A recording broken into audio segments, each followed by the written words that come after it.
दिवसापासून ह्या गोष्टीला सुरुवात झालेली आहे। एक आहे की महिना होऊन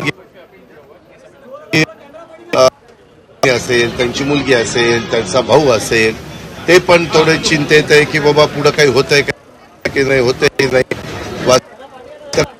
पोलीस यंत्रणा संजय राउत ने खड्डे में डाला है, अशा या सगळ्या गोष्टी तिथं चालू आहेत।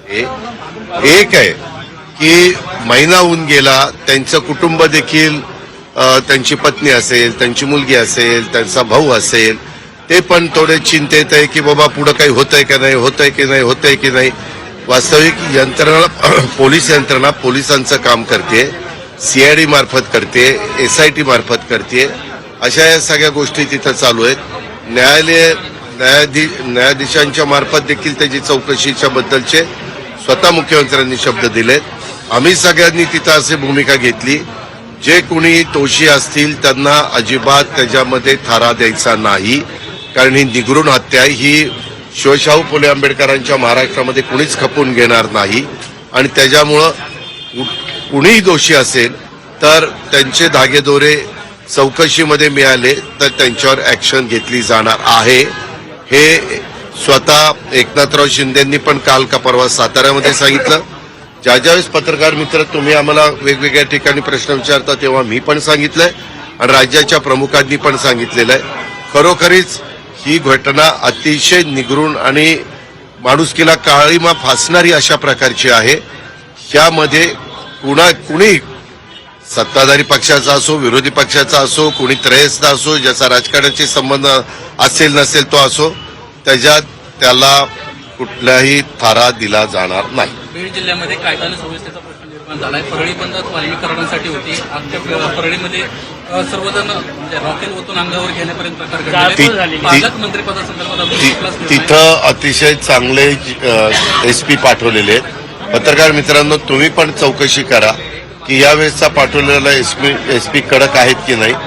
त्यांना पूर्णपणे कुठलाही राजकीय हस्तक्षेप होऊ न देता तुम्ही कायदा सुव्यवस्था ही नीटपणे राखायची अशा पूर्ण सूचना त्यांना दिलेल्या आहेत, पूर्ण अधिकार दिलेला आहे। पालकमंत्री पदाची जबाबदारी घेणार का बीडची? कारण ज्या राज्यामध्ये पालकमंत्री पद, मंत्री पद, डिपार्टमेंट वाटप हा सगळा अधिकार जो राज्याचा मुख्यमंत्री असतो त्यांचा असतो।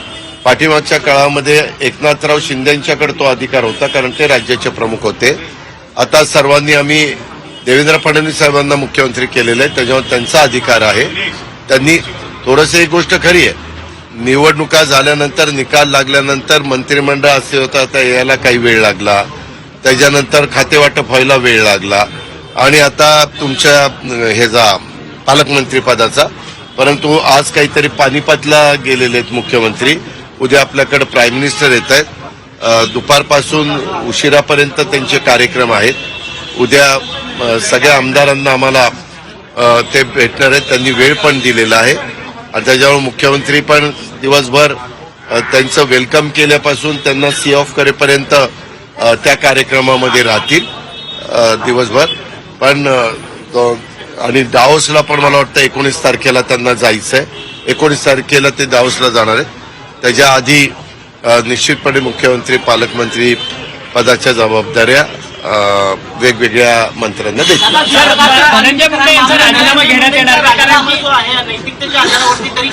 जे कोणी दोषी असेल त्यांच्यावर कारवाई करा असं मुख्यमंत्र्यांना सांगितलेलं, मुख्यमंत्री त्या पद्धतीनं दोषींवर कारवाई करतात।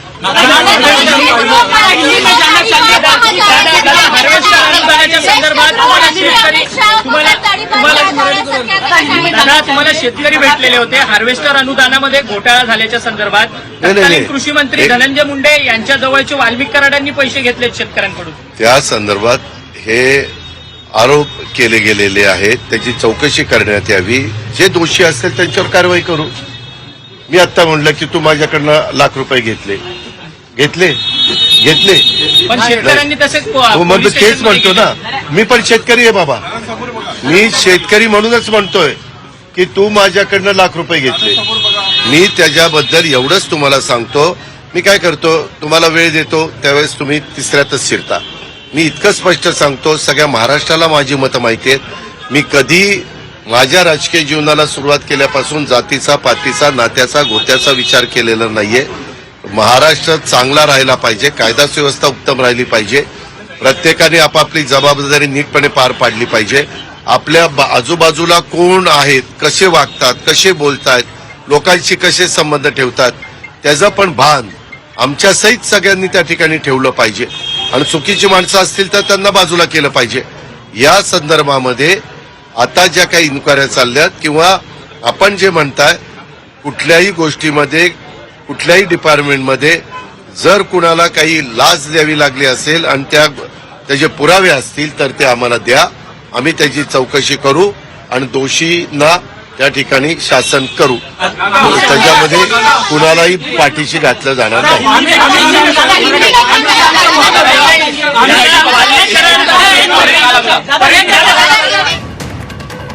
बीडमध्ये पाठवलेले एसपी चांगले आणि कडक असल्याचं अजित पवारांनी म्हटलेलं. एसपींना कायदा सुव्यवस्थेचे आदेश दिलेले आहेत असंही अजित पवारांनी म्हटलेलं आहे. तर पालकमंत्री पदाबाबतचा निर्णय मुख्यमंत्री घेणार असल्याचंही अजित पवारांनी यावेळी बोलताना म्हटलंय.